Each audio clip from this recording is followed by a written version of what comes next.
So you want to know about the sprint qualifying for Fantasy Formula One? Well, you've come to the right place. Welcome to the Pitwall, your stop for Fantasy Formula One content. You can like and subscribe for more content like this. I'm Jay Jack, and let's go.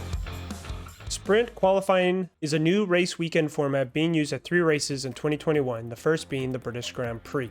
A normal weekend consists of Friday, Saturday, and Sunday. Free practice 1 and free practice 2 are on Friday, 1 hour apiece. Saturday has free practice 3, 1 hour, and then a qualifying session, which is 3 rounds knockout. And the final qualifying positions will set the race starting grid positions, which takes place on Sunday. The sprint qualifying weekend consists also of 3 days, Friday, Saturday, and Sunday. Friday begins with free practice 1, which is 1 hour long, and is followed by qualifying, which is also a 3-round knockout. But the difference is qualifying positions will then set the sprint qualifying starting grid positions. Saturday then begins with free practice 2, which is 1 hour, and then is followed by a sprint qualifying race. It's around 100 kilometers or 62 miles, and the sprint qualifying positions will then set the race starting grid positions for the race on Sunday. During a normal race weekend, when you begin qualifying on Saturday, your fantasy team locks and you go under parc ferme. That means the teams cannot make major changes to their cars. For a sprint qualifying weekend, the same applies. It's just moved up a day. When qualifying, the 3-round knockout starts on Friday. They go into parc ferme and our fantasy teams are locked. That means that under a normal race weekend, you get 3 hours to observe cars to see how you think they will perform during that week. Under sprint quali weekend, you get 1 hour on Friday to decide who to put on your team. Once the qualifying starts on Friday, your team is locked for the rest of the weekend. So that means whatever the teams do to change their strategy or their tires, that will not impact your decision for your team. That is what you get to see after your team has locked.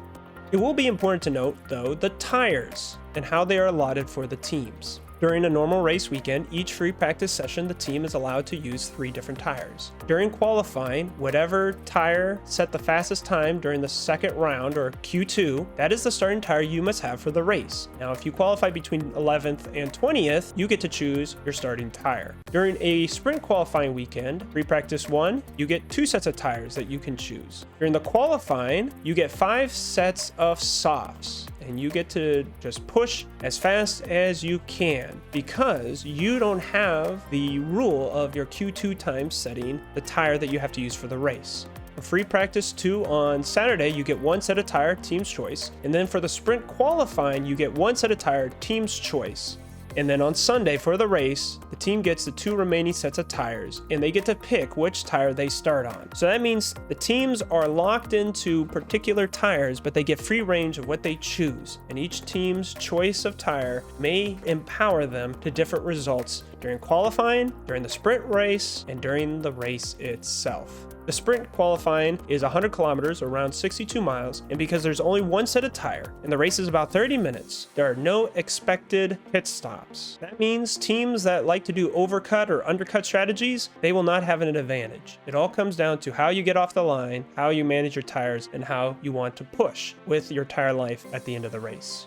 Moreover, because of the variation of tires that can be chosen during qualifying, sprint qualifying in the race, that means teams that are going full flat out on softs during qualifying are going to be able to set even faster times than you would expect. You need to pay attention to who you believe will be the fastest on the softest tire compound, because that will give you the most points in qualifying. Now remember, qualifying performance does not mean you should have them for the race. Doubly so for sprint qualifying weekend.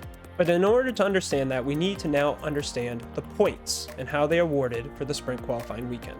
Qualifying on Friday will have standard scoring, and quali streaks will be determined during that session. That's plus 5 points if you get a quali streak. The race on Sunday also follows standard scoring, and race streaks are calculated during that time, and that could be plus 10 points. On Saturday, the sprint qualifying, here are the points. If you finish the race, 1 point. If you finish ahead of your teammate, plus 2 points. It's driver only. If you get a fastest lap, that's 3 points, driver only. You get positions gained, plus 1 point, which is a maximum of 5 points. And positions lost, negative 1 point, which is a max of negative 5 points. That is different from the race, in which you can lose or gain upwards of 10 points. If you are not classified, negative 5 points, driver only. Disqualified, negative 10 points, driver only. Here are the position bonuses, which follow the same as qualifying. You get first position, it's 10 points. Then you work your way down to 10th position, which is 1 point. And remember, there are no streak calculations for sprint race qualifying. How they qualify on Friday will set the starting grid for the sprint race, and that is what calculates positions gained or positions lost. And the finishing sprint qualifying positions will then set the race starting grid, and then if they gain positions or lose positions, they will be awarded those bonuses for the race. The most a driver can earn during a sprint qualifying is 16 points. And this would be 16 points on top of what they could have scored during qualifying, what they could have scored during the race, and their quali streak or race streak bonuses.